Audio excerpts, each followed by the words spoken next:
बहुत दिनों पहले एक छोटा सा राज्य था, राजपुर। राजपुर राज्य की सीमा पर एक छोटा सा गांव था, धनगांव, जहां गरीब हरिया रहता था। हरिया का जीवन बड़ा ही कठिन था। हरिया के माता पिता का बचपन में ही देहांत हो गया था। वह दिन भर जंगल से लकड़ियां काटता, परंतु उसका मन बड़ा ही सच्चा था। हे प्रभु, क्या मैं कभी किसी के काम आ सकूंगा? क्या मेरी किस्मत में बस यूं ही पसीना बहाना लिखा है? कभी कुछ ऐसा करूं जिसे गांव वालों का जीवन भी सुधर जाए। उस दिन भी हरिया जंगल गया था, परंतु हवा कुछ अजीब सी थी। वृक्ष की शाखाएं कुछ कहने का प्रयास कर रही थीं। वह जैसे ही पुराने पीपल के पास पहुंचा, एक मंद प्रकाश उसकी आंखों के सामने चमका। ये क्या है? कौन है वहां पर? कोई बताओ, कौन है वहां पर? वहां कोई नहीं था, बस जमीन पर पड़ी एक छोटी सी डंडी से प्रकाश निकल रहा था। वह डंडी किसी आम लकड़ी की नहीं दिखती थी। उस पर आकृतियां खुदी थीं और वह अपने आप रोशनी दे रही थी। हरिया डरता हुआ वहीं पड़ती हुई रोशनी के पास पहुंचा। ये तो एक लकड़ी की डंडी है, लेकिन ये कोई साधारण डंडी नहीं, ये तो जादुई छड़ी है। तभी एक भारी आवाज हवा में गूंजने लगी। हे हरिया, तुम साधारण मनुष्य नहीं हो। जो मनुष्य मुझे देख सकता है वो कोई साधारण मनुष्य नहीं हो सकता। तुम सच्चे और नेक दिल मनुष्य हो। मैं एक जादुई छड़ी हूँ जो केवल सच्चे मनुष्य को ही प्राप्त हो सकती है। पर मैं तो बस एक गरीब लकड़हारा हूँ। तू निर्धन हो सकता है, पर तेरा हृदय अमूल्य है। यह छड़ी अब तेरी है। अब ध्यान रहे, इसका उपयोग केवल दूसरों की भलाई के लिए हो, अन्यथा इसका बल तुझसे छीन जाएगा। हरिया के हाथ में छड़ी आ गई। जैसे ही उसने उसे छुआ, उसकी आंखों के सामने कुछ दृश्य चमकने लगे। गांव के लोग भूखे हैं, बच्चों को कपड़े नहीं हैं, खेत सूखे पड़े हैं। लेकिन यदि ये छड़ी मुझे मिली है तो मैं इसे उपयोग केवल दूसरों की भलाई के लिए ही करूँगा। और गांव की ओर चल पड़ा। रास्ते में हरिया जा ही रहा होता है, तभी उसे सामने गोलू आता हुआ दिखा, जो गांव का बहुत नटखट बालक था, जिसकी माँ बीमार पड़ी हुई थी। हरिया भैया, माँ बहुत बीमार है, कोई दवा नहीं है, मेरी मदद करो आप। हरिया गोलू के साथ उसके घर उसकी बीमार माँ के पास चल पड़े। हरिया गोलू की माँ के पास पहुंचकर अपनी छड़ी निकाली और छड़ी को हाथ में पकड़कर कुछ शब्दों में बोलने लगा। हे जादू की छड़ी, यदि तू सच में मेरे साथ है तो इस माँ की पीड़ा दूर कर। कुछ ही देर हरिया इतना बोलते ही छड़ी से नीली प्रकाश निकलने लगी और भोलू की माँ पर छा गया। कुछ ही क्षणों में उसकी माँ उठ बैठी, मानो कई वर्षों की बीमारी एक पल में ही चली गई हो। हरिया भैया, ये तो चमत्कार हो गया, माँ अब बिल्कुल ठीक हो गई। ये तो बड़ी जादुई छड़ी है। ये चमत्कार ही नहीं है गोलू, बस सच्चे मन से की गई सेवा है। उसी रात हरिया ने छड़ी को जलते दीपक के सामने रखकर प्रण किया। जब तक ये छड़ी मेरे पास है, मैं उसका उपयोग लोभ या स्वार्थ के लिए नहीं करूँगा। यदि कभी मेरा मन डगमगाया तो हे प्रभु, तू ही इस छड़ी को मेरे पास से छीन लेना। परंतु शक्ति जहाँ होती है वहाँ परीक्षा भी होती है, और अब प्रारंभ होने वाली थी हरिया की पहली परीक्षा। हरिया अब गांव में चर्चा का विषय बन चुका था। जिसने देखा उसी ने कहा, अरे ये तो वही है जिसने गोलू की माँ को बिना औषधि ठीक कर दिया था। कुछ ने चमत्कार माना, कुछ ने छल समझा, परंतु हरिया अब न जाने कितनों की आशा बन गया। ये छड़ी मुझे मिली है, पर मैं नहीं भूलूंगा कि यह मेरी नहीं, गांव की सेवा के लिए है। गांव में एक धनी व्यक्ति रहता था, सेठ गोवर्धन लाल। उसके पास बैल, खेत, अनाज के भंडार, सब कुछ था सिवाय संतोष के। जब उसने सुना कि एक निर्धन युवक के पास जादुई छड़ी है, तो उसकी आंखों में लालच की लपटें जल उठीं। अरे, एक फटेहा लड़का और उसके हाथों में ऐसी जादुई छड़ी, वह छड़ी मेरे पास ही होनी चाहिए। उस पर केवल मेरा ही अधिकार है। ओ झिंगा और मंका, रात के तीसरे पहरे में हरिया की झोपड़ी से वो छड़ी चुरा लाओ, और ध्यान रहे किसी को भनक भी न लगे। मालिक, बस आप हुक्म कीजिए, हरिया की लाठी भी लाकर रख देंगे आपके चरणों में। रात हुई, पूरा गांव सोया हुआ था, पर हरिया छड़ी के पास दीपक जलाए बैठा था। वह जानता था शक्ति के साथ परीक्षा सदा आती है। आज मेरी अंतरात्मा कुछ अशांत है, जैसे कोई छाया मेरी घर की ओर बढ़ रहा हो। झींगा और बांका चुपचाप हरिया की झोपड़ी के पास पहुंचे।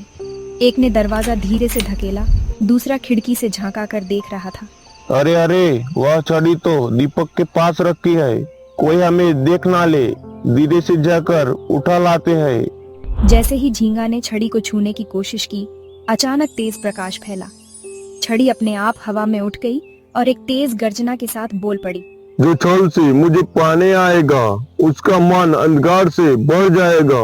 दोनों लुटेरे अंधेरे में गिर पड़े और उनके मुंह से चीख निकल गई। हमें माफ कर दो, हमें भूल हो गई, हमें नहीं पता था यह छड़ी बोल सकती है, हम ऐसी गलती दोबारा कभी नहीं करेंगे। तभी हरिया सौर के वजह से उठ जाता है। यदि यह छड़ी मेरे पास है तो उसकी रक्षा करना मेरा धर्म है। लौट जाओ और तुम्हारे सेठ को कहो, लोभ का फल कभी मीठा नहीं होता। दोनों लुटेरे भाग खड़े हुए। सेठ ने जब उनकी दशा देखी तो क्रोध से लाल हो गया, परंतु छड़ी का भय उसे भी भीतर तक कंपा गया। अगली सुबह दो सैनिक घोषणा करने लगे। सुनो सुनो सुनो, सभी गांव वाले ध्यान से सुनो। राजा वीर सिंह के पुत्र को कोई अज्ञात रोग लग गया है। नगर के देव साधु कोई भी इस रोग को पहचान नहीं सके। क्या कोई है जो राजकुमार को ठीक कर सके? इनाम में मिलेगा ढेर सारी स्वर्ण मुद्राएं। तभी बीच में इस गांव का मुखिया बोल पड़ा। अरे हरिया को बुलाओ, सुना है उसकी छड़ी में चमत्कार है, क्या पता राजकुमार ठीक हो जाए। जल्दी से ऐ समाचार हरिया को सुनाया। हरिया ने उसी बात को सुनकर उसने कुछ क्षण सोचा और फिर छड़ी को प्रणाम कर राजमहल की ओर चल पड़ा। और रास्ते में हरिया छड़ी की ओर देखने लगा और बोलने लगा। छड़ी, यदि तू मुझे योग्य समझती है तो आज राजकुमार को जीवन देना, नहीं तो मुझे रोक देना। हरिया राजमहल पहुंचा। राजमहल बहुत भव्य था, परंतु दुख का साया गहराया हुआ था। राजकुमार अपने बेड पर लेटा हुआ था, आंखें मूंदी हुई, माथे पर जलन था। हरिया ऐ सब देखकर वह पे चुपचाप खड़ा हुआ था। हे भगवान, मेरे राजकुमार को बचा लेना। तभी हरिया रानी माँ के पास जाकर बोला। रानी माँ, कृपा करके मुझे राजकुमार के पास जाने दे। हरिया ने छड़ी उठाई और 3 बार वायु में घुमाई। छड़ी से स्वर्णिम प्रकाश निकला और राजकुमार के ऊपर फैल गया। कुछ ही क्षणों में राजकुमार की आंखें खुल पड़ी। माँ, मुझे पानी चाहिए। हे भगवान, चमत्कार हो गया, मेरा राजकुमार बिल्कुल ठीक हो गया।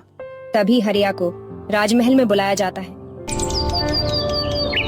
ए युवक, तुम कौन हो और ये छड़ी क्या है? मैं बस एक साधारण किसान का बेटा हूँ और यह छड़ी मुझे जंगल में मिली थी, एक वरदान स्वरूप। इसका उपयोग केवल भलाई के लिए कर सकता हूँ। तेरी विनम्रता ही तुम्हें महान बनाती है। तू जो चाहे वो मांग सकता है। राजन, मुझे कुछ नहीं चाहिए। यदि आप चाहते हो अपने राज्य में न्याय और दया को और अधिक स्थान दे, बस यही मेरी याचना है। राजा और प्रजा दोनों हरिया की इस बात से प्रभावित हुए। हरिया अब केवल एक गरीब युवक न था, वह एक मार्गदर्शक बन चुका था। परंतु यह तो केवल प्रारंभ था। आने वाले समय में हरिया को ऐसी परीक्षाएं देनी थीं जहां स्वयं जादू भी कमजोर पड़ जाए।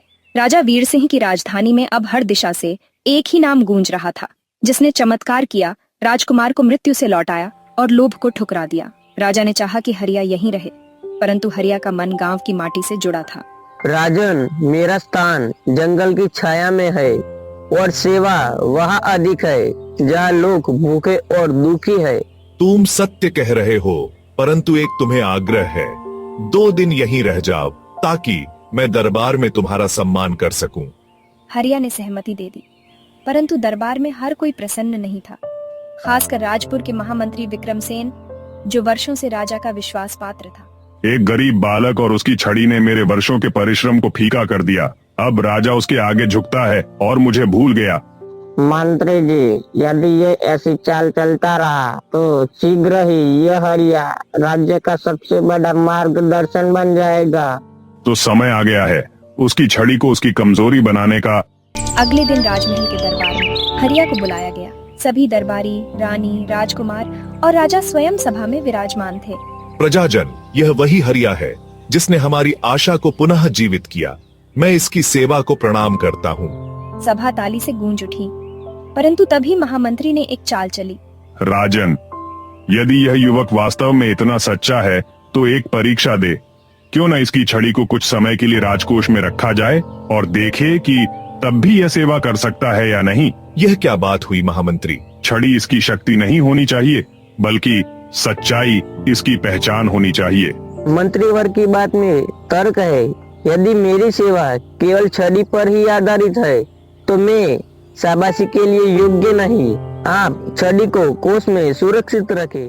हरिया ने स्वयं अपनी छड़ी एक स्वर्ण पात्र में रख दी, जिसे 4 पहरेदारों के संग राजकोष में बंद कर दिया गया। जब से छड़ी चली गई है, चमत्कार भी थम गए हैं। क्या वह छड़ी ही सब कुछ थी? एक रात राजकोष में चोरी हो गई। छड़ी गायब थी। दरबार में कोहराम मच गया। जिन हाथों में छड़ी थी, अब उन पर ही संदेह उठता है। हरिया, क्या यह सत्य है? राजन, मेरे जीवन की शपथ, मैंने छड़ी को नहीं छुआ, नहीं उसे पाने का प्रयत्न किया। सच तो यह है कि वह छड़ी उसी की आत्मा थी और अब वह खो चुकी है। हरिया को दरबार से निष्कासित कर दिया गया। गांव लौटते समय उसकी आंखें नम थीं, पर हृदय में संतोष था कि उसने सत्य का मार्ग नहीं छोड़ा। छड़ी नहीं रही, पर सेवा का भाव तो अब भी मेरे भीतर है। परंतु उसे यह झांक न था कि उसी समय घने जंगलों में एक अज्ञात शक्ति छड़ी को अपने अधीन कर रही थी और बहुत शीघ्र राजपुर के ऊपर एक संकट का बादल मंडराने वाला था। छड़ी के बिना हरिया का जीवन शांत हो गया, परंतु राज्य में तूफान उठ चुका था। जिसने छड़ी चुराई थी वह कोई साधारण चोर न था। वह था तांत्रिक कल्की, जो वर्षों से जंगलों में तप कर रहा था, परंतु उसकी साधना में एक ही बाधा थी, पवित्र शक्ति। अब जब यह छड़ी मेरे हाथों में है तो राज्य का पूरे त्रिलोक पर मेरा अधिकार होगा। कल्की तांत्रिक ने छड़ी का उपयोग कर गांव में अपनी दुष्ट शक्तियों का दुरुपयोग करने लगा। उसने काले धुएं से रोग फैलाने लगा। धीरे धीरे उसकी छाया गांवों पर छाने लगी। जल, वायु, अन्न सब में विष फैल गया है। ये कोई साधारण बीमारी नहीं, ये कोई तांत्रिक विनाश है। राजा वीर सिंह ने सैनिक भेजे, परंतु वे भी लौट कर न आए। राजमहल में भय का राज था। कोई नहीं है जो इस विपत्ति को रोक सके, कोई जिसे शक्ति के साथ धर्म का भाव भी हो। एक सैनिक दौड़ा दौड़ा हरिया के पास पहुंचा। हरिया, राज्य संकट में है, तुम्हारी आवश्यकता है। सैनिक ने पूरी घटना की बातें हरिया को बताई। जब तक प्राण है तब तक सेवा से पीछे नहीं हटूंगा। हरिया जंगल की ओर बढ़ा, उसी ओर जहां छड़ी की शक्ति अब विनाश बन चुकी थी। परंतु इस बार उसके पास न कोई हथियार था, न चमत्कार, बस उसकी सच्ची नियत और निडर मन था। यदि मेरी भक्ति सच्ची है तो यह छड़ी चाहे जिस हाथ में हो, उसका नियंत्रण मेरी नियति से ही होगा। हरिया आगे ही बढ़ रहा था। तभी एक स्थान पर उसे मिले साधु बाबा, जो कई वर्षों से वन में तप कर रहे थे। गुरुदेव, संकट बहुत बड़ा है। छड़ी की शक्ति अधर्मी के हाथ में है। कृपया करके कोई उपाय बताए। तभी किसकी आवाज सुनकर साधु बाबा ने अपनी आंखें खोली। हरिया, शक्ति का शत्रु शक्ति नहीं सत्य है। तांत्रिक के पास छड़ी है, परंतु वह उसके योग्य नहीं। तू बस सत्य पर अडिग रह, छड़ी स्वयं तुझे पुकारने लगेगी। हरिया आगे बढ़ा। तांत्रिक कल्की की गुफा के पास पहुंचते ही हवा भारी हो गई। आकाश में धुएं की परत छा गई। तो तू आ ही गया, छड़ी का पिछला स्वामी। मैं छड़ी का स्वामी नहीं, केवल रक्षक था, तो उसका अपमान कर रहा है। अब देख तेरी सेवा का क्या हौसला होता है।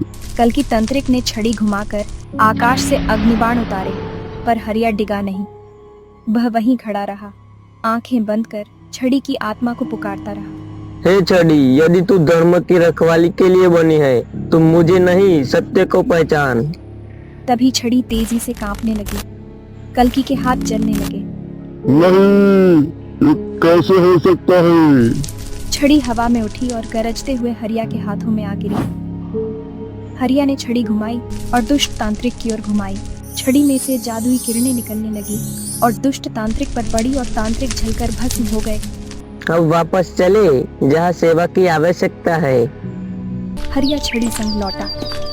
राजा ने उसे गले लगाया। रानी ने उसकी प्रशंसा की, पर हरिया ने सब यश त्याग कर फिर से अपनी पुरानी कुटिया की राह पकड़ी। दुष्ट तांत्रिक पर विजय के बाद राजपुर में उत्सव सा वातावरण था।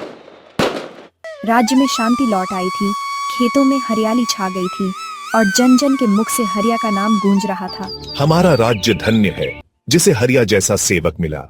वह केवल छड़ी का संरक्षक नहीं, धर्म का प्रकाश है। गांव वाले हरिया की वाह करने लगे। यह छड़ी न तो किसी की राजा की होनी चाहिए न किसी की सेवक की। जब तक यह किसी के पास रहेगी अहंकार और लोभ फिर से होने लगेगी। हरिया सीधे राजमहल गया और राजा के सामने जा खड़ा हुआ। महाराज, यह छड़ी अब किसी की नहीं होनी चाहिए। मैं इसे वहाँ रखना चाहता हूँ जहाँ ना तो इसकी पूजा हो ना तिरस्कार, केवल मौन रक्षण ही होना चाहिए।